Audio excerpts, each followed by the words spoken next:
اکثر لوگ دعا کرتے ہیں اور اس دعا کے قبول نہ ہونے پر بہت پریشان ہوتے ہیں اور جلد ہی مایوس ہو کر دل ہار بیٹھتے ہیں، جبکہ انسان یہ نہیں جانتا کہ اللہ کسی کی دعا رد نہیں کرتا۔ اس کی قبولیت کے بھی کچھ اشارے ہوتے ہیں۔ میں جانتی ہوں کہ جب ہم مشکل میں ہوتے ہیں اور ہمت ہارنے کے قریب ہوتے ہیں تو اکثر یہ سوچتے ہیں کہ اللہ کہاں ہے۔ تو ایک بات یاد رکھیں کہ امتحان کے دوران استاد ہمیشہ خاموش ہی رہتا ہے۔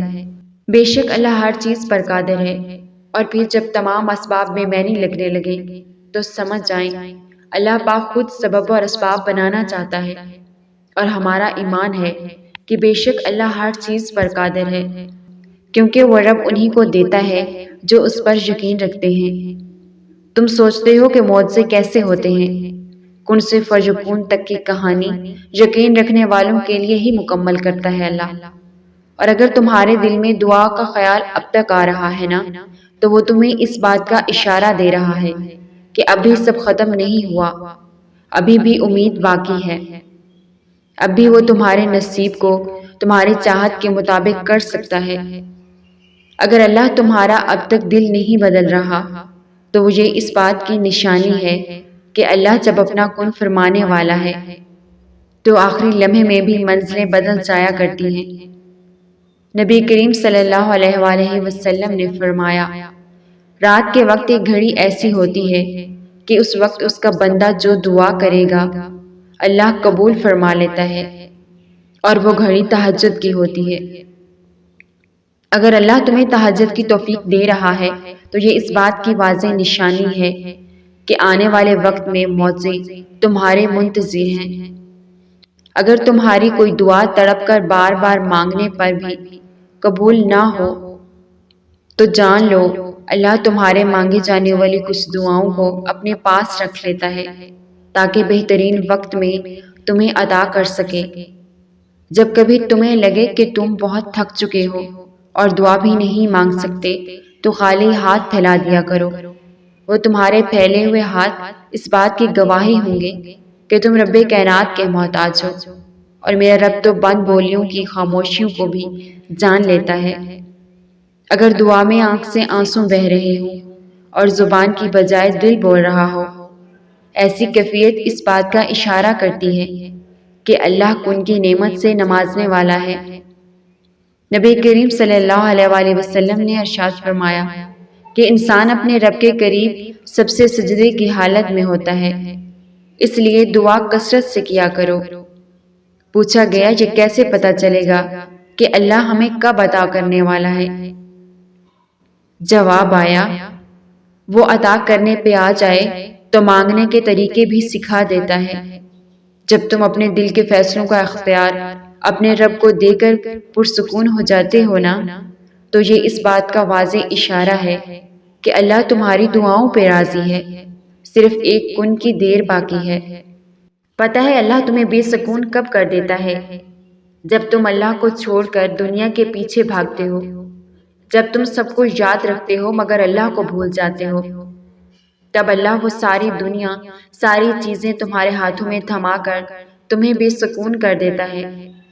پھر ہر شے حاصل کر کے بھی تم خوش نہیں ہوتے۔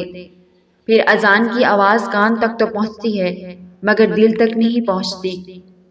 یوں اللہ تمہیں بتاتا ہے کہ میں ہوں تو سب ہے، اگر میں نہیں تو کچھ نہیں۔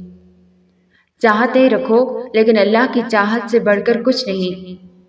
اپنی پسند مانگو لیکن اللہ کو مانگنے سے پہلے نہیں۔ تم اسے سب سے اول رکھو، وہ معجزوں کے لیے تمہیں سب سے اول رکھے گا۔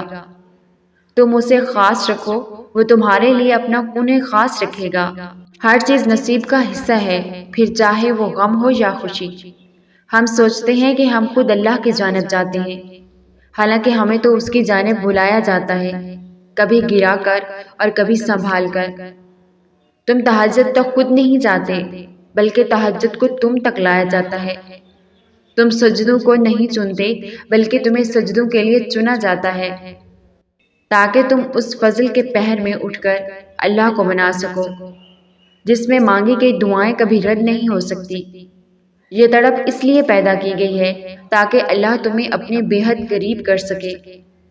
تمہیں کیا لگتا ہے کہ جب ساری رات سونے کے لیے بنائی گئی ہے اور ہر شخص سکون کی نیند سو رہا ہے تو تمہیں بلا وجہ ہی تڑپ اور محبت جگائے ہوئے ہے؟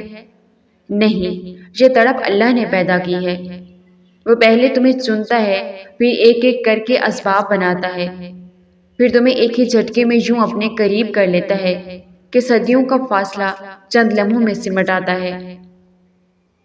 واقعات، حادثات اور حالات خود پیدا نہیں ہوتے بلکہ پیدا کیے جاتے ہیں۔ کسی کا زندگی میں آنا اور چلے جانا اتفاق نہیں ہوتا، ہر چیز میں وجہ مصلحت پوشیدہ ہے۔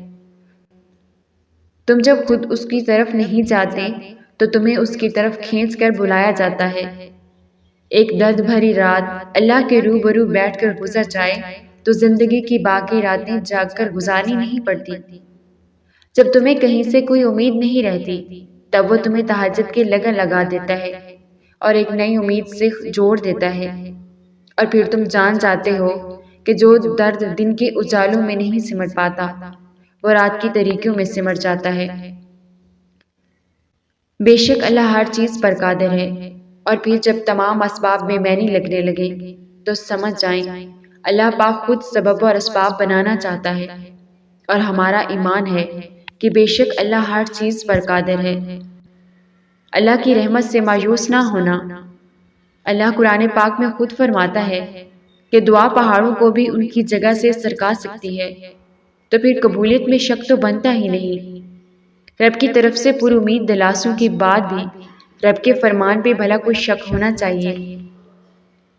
اللہ پاک فرماتے ہیں جب رات کو تم سو جاؤ پھر تمہاری آنکھ کھلی، تم دوبارہ سو گئے تو تم نے مجھ سے بے وفائی کی، لیکن اگر تمہاری آنکھ کھلی اور تم نے وضو کیا، تہجد کی نماز پڑھی، مجھ سے مانگا اور میں نے تمہیں عطا نہ کیا تو میں نے بے وفائی کی، اور میں تمہارا رب بے وفا نہیں ہوں۔ اللہ پر یقین کرنے والوں کے لیے بھی کچھ بھی ممکن نہیں ہوتا، کیونکہ وہ جانتے ہیں بے شک اللہ ہر چیز پر قادر ہے۔ دعائیں تو کبھی رد نہیں ہوتی، وہ تو مقدر بدلنے کی طاقت رکھتی ہیں، بس تم ہی انتظار نہیں کرتے۔ جب کوئی ٹوٹ کر اور تڑپ کے اسے پکارتا ہے تو وہ اس کی دعا قبول کرتا ہے۔ پھر ان کہانیوں کا مکمل ہونا بھی تم دیکھو گے جن کے مکمل ہونے کا تصور بھی تم نہیں کر سکتے۔ مت بھولو، ناممکن اور نامکمل سے کہیں آگے اس کے کن کی رسائی ہے، وہ معجزے کرے گا۔ ویورز، اگر آپ لوگوں کو یہ میری ویڈیو اچھی لگی ہو تو چینل کو سبسکرائب ضرور کیجیے گا اور ویڈیو کو لائک